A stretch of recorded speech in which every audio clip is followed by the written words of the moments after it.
don't really think about it because I really.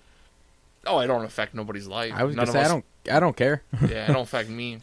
Yeah. You know, I've told everybody my kind of stance is, you know, as long as like, because you know, I met my girlfriend on a dating site. If I was still dating or trying to find someone to date, you know, as long as somebody told me, hey, by the way, I'm transgender, that's all I need to know. You know what I mean? Like I was, I opened up one of my old dating apps just to try because I was deleting what. So wait a minute. Hang on. All right, go on. I'll let you finish. So what I was saying was, so like, say it's a female that or a male that turned into a female. Okay. Okay. And I'm on a dating site and I'm looking for females. Yeah. Now I'm not interested in anybody that used to be a dude and now's a girl because I don't know if they're completely. You know what I mean? I just it's not something that's attractive to me. You know what I mean? Because it's still technically a dude. Right. Yeah. So, but anyway, so I logged onto one of the old apps to see how popular it was. It's not. But there was a person on there that says, like, disclaimer, I'm transgender. I'm like, good to know. That's all I need, because, like, the little description of those kind of things. I think you would have... There got to be, like, some kind of law where you have to disclose that. Because that could cause some serious... See, and I had a buddy who was kind of a little bit arguing with me about this.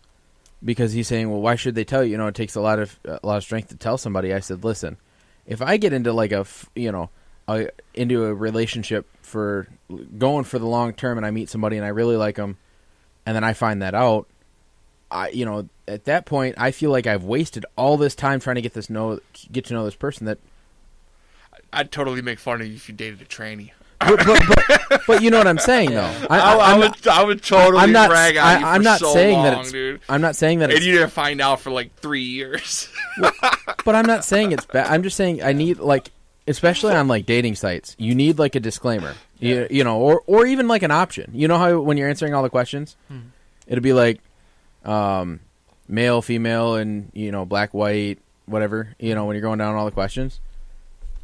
Or, like, in the description. Usually, like Tinder, they've got like a little something about yourself. In my opinion, they would almost have to they would have to disclose that because here's a hypothetical situation.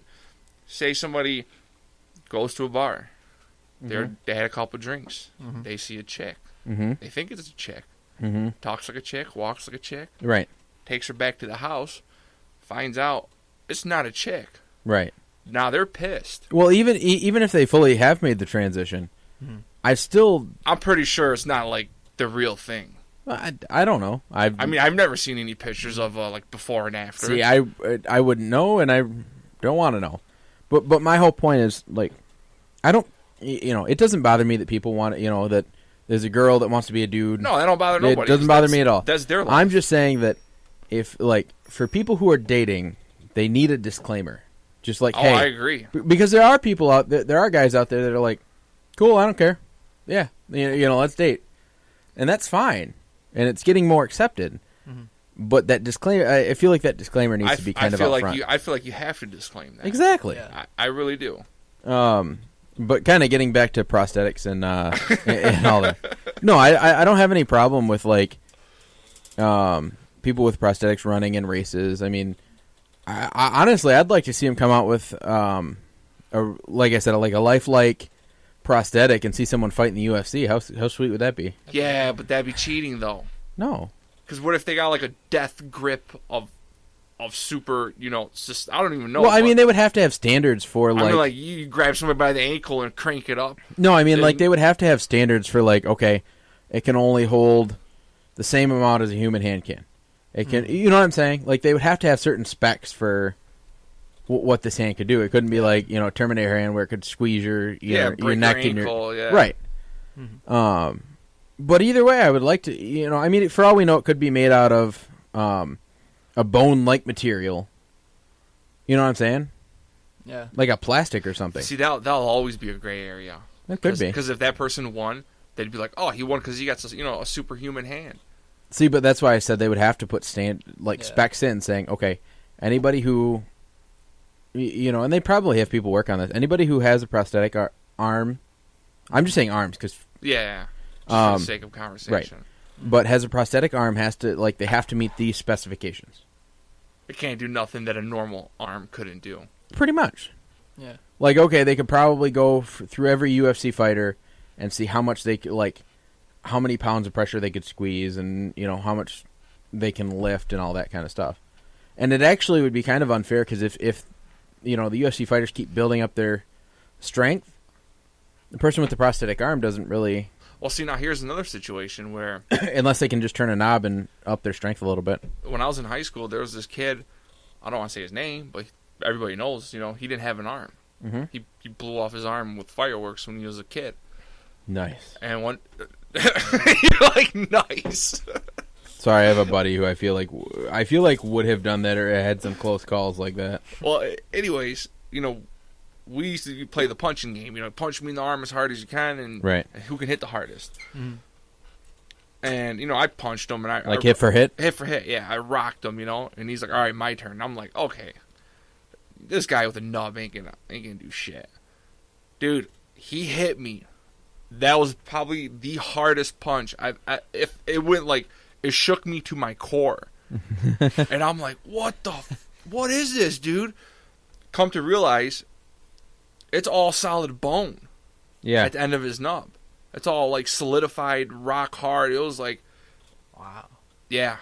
So if you ever get in a fight with somebody missing an arm, just know that he's got a shorter reach though. So you got he's probably going to try to come in on you. You know what I'm saying? Trying to get you. But if he hits you with that nub, you're done. It's a nub that gets you. It's the nub. Well, and there was actually something cool that I saw because remember I was talking about the Special Olympics and all that? Uh-huh. You remember Mike Rowe from Dirty Jobs? Yeah.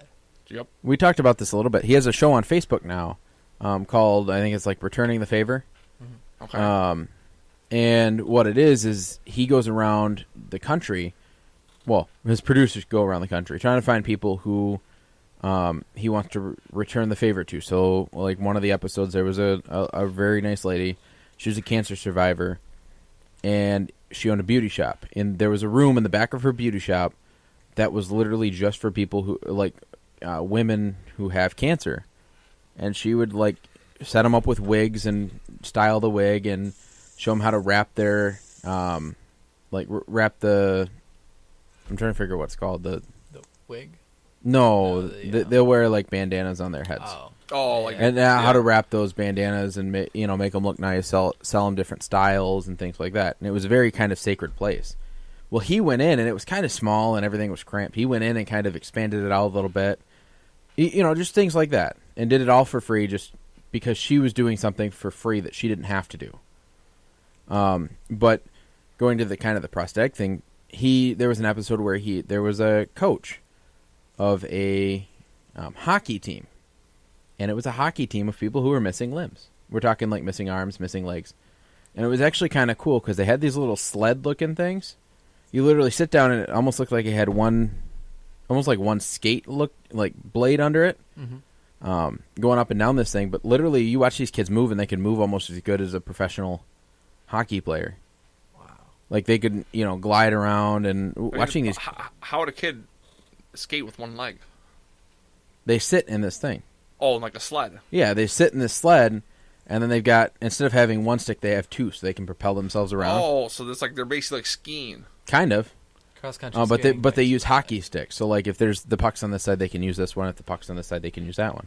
Huh? But the way these kids were moving around, swerving around, it was almost like a real hockey game. Yeah. So, I thought it was just really cool, and of course Mike Rowe tried to get into one, and he could barely stay up, much less skate around. Huh. But there was even, I think the guy who was coaching it, he did it all for free. He did it for free. He did all the fundraising to keep the team going, and but I thought it was really awesome that he did that. Two, that's a thing. It's kind of like a wheelchair. Basketball. Yeah, the wheelchair basketball. And I think they've got baseball, wheelchair baseball. Yeah, there's actually one of those things being made around here at the Miracle League. Yeah. The CEO of the nonprofit here in Flint, Brian Kane. They're actually, it's they have like a parapro with that big kid or something to like help them swing, or if they need to be pushed like to go around the bases. It's Right. really cool. You gotta look up Miracle League. Well, and like I said, these kids, it's made so that they can still play, but those kids could probably, I mean, they played against part of the show was he brought in the professional hockey league that, or from like the one that went to like the Special Olympics, because there was a professional team. They brought them in to play against these kids, and these kids were, holding their own against this professional team. Wow. And you watch all these skaters kind of, glide around, and it was almost kind of like watching a car that was drifting, because like the back end would like drift around real quick to. They could do slap shots, and I mean, it was just awesome to watch. Good for them. But I mean, if you ever get a chance, you should check out the show, because they, like I said, he does a lot of stuff like that. And if you, and that was a specific episode I saw that kind of relates to this. But I just thought it was cool the fact that there are all these different things. I mean, for all we know, there could be, or they could develop eventually like a UFC, like a Special Olympic UFC type thing. For people who have you know what I mean? There was a fight on YouTube, which was kind of sad because the guy was a quad amputee, no legs, no arms, and if you watch him try to fight, it was like this shouldn't be allowed, right? Because he couldn't even do nothing. He just kept trying to tackle the guy, and the guy standing up was like, "Hey, I could whoop this dude's ass, right? But I kind of feel bad doing it." Well, did he have any... He had nothing. The guy had no legs, no arms. No, but I mean, he didn't have any prosthetics on either? Nothing. See, because I mean, I think that those legs... Remember the ones you were talking about earlier that are made for running? I feel like those would be good to kind of, bounce around... You know what I'm talking about? Yeah, no, absolutely. Yeah. Jump off the cage and do a roundhouse. Right. But I mean, like, to jump around, try to, dodge stuff. No, I mean, the guy was, no legs, no arms, and he was basically just crawling on the floor trying to tackle this dude by his ankles. And the guy was like, because the rules in the UFC, you can't punch somebody when they're on the floor. Right. Or you can't like hit them. You can't hit them in the back of the head. You can't kick them when they're down. Right. So basically, he could only like get down and punch them. Right. But you could see that he didn't want to hit him because he's like, hey, this ain't even fair. Right. Well, and like I said, I feel like they'll come out with some form of like prosthetics that would make it easier to, I mean, you think about this, they bend their arm and it, it makes a fist. So they would just have to bend their elbow and... Imagine having just a bunch of amputees fighting. Well, that's what I said. What if they made like an... amputee league. Well, I did like a Special Olympics for you like... You can make it whatever. No holds bar. You want to put, weights in the end of your arm or... I mean, they would have standards. It's kind of like the UFC. Like, the UFC has certain standards of what you can and can't do. They would have the same thing. No brass fingers. All that. No lead weights in the a titanium foot. Yeah. No, but back to the original story. I thought this was just cool. The fact that it was an arm that was free for kids. It was actually able to grip stuff reasonably. I mean, I think that's the problem with a lot of the different... I mean, because if you even see some of those, like the commercials for the Wounded Warrior Project, and you see some of the hand prosthetics, they don't look like they're that functionable. I wouldn't know. I'd have to know somebody personally, because sometimes when I see those commercials, they look pretty real, I've seen some of them that do, but then there's other ones that don't. I mean, there's some of them that kind of almost look like little hooks or like little tiny... Oh, yeah, I've seen the ones with the hooks. Those ones look like the cheap ones. Right. But either way, I thought this was really cool. It's something great, especially for kids, because like I said, they could have one that looks like Spider-Man, and they get a little bit older, and they can... I mean, he says he's done everything from Harry Potter to Legos to Spider-Man. I even think I saw a Batman one in there, so, he can even put little logos on it. And weren't you watching a video earlier on how to like assemble one? Yeah, I was trying to find the video where like it had all the specs to do it, because I thought that would be cool if like our school could like make those.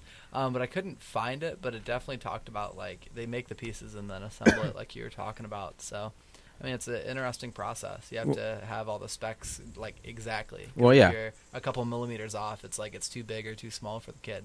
Well, and the cool part about this is there's actually people in different countries. I'm trying to remember what country specifically. But he said that he in the video he showed a picture of a kid from a different country that